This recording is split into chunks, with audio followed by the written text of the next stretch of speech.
چنانچہ امام ترمذی رحمۃ اللہ علیہ نے ابن عمر ابن عاص سے روایت کی کہ رضا الرب فی رضا الوالد، کہ تمہارے رب کی رضا تمہاری باپ کی رضا میں ہے اور رب کی ناراضگی باپ کی ناراضگی میں ہے۔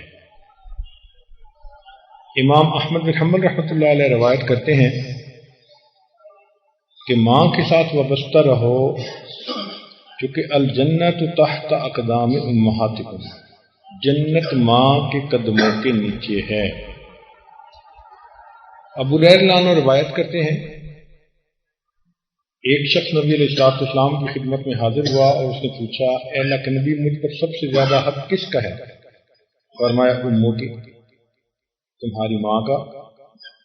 اس نے دوبارہ پوچھا کہ اس کے بعد میرے اوپر حق کس کا ہے؟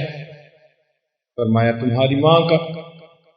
پھر اس نے تیسری دفعہ پوچھا کہ اس کے بعد میرے اوپر حق کس کا ہے؟ فرمایا تمہاری ماں کا۔ اور چوتھی دفعہ فرمایا ثم ابوک، پھر اس کے بعد تمہارے باپ کا۔ یعنی 3 دفعہ میں ماں کا تذکرہ کیا اور چوتھی دفعہ میں باپ کا تذکرہ کیا۔ تو معلوم ہوا کہ ماں باپ دونوں کے ساتھ حسن سلوک کرنا چاہیے، اور باپ کی نسبت بھی ماں کا درجہ اس میں شریعت نے زیادہ بنایا، اس لیے کہ بچے کی پیدائش میں اور بچے کی پرورش میں زیادہ حصہ ماں کا ہوتا ہے۔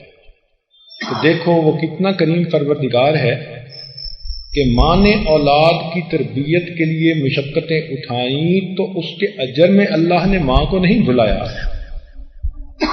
ماں کا اتنا ہی حق اولاد کے اوپر قائم کر دیا۔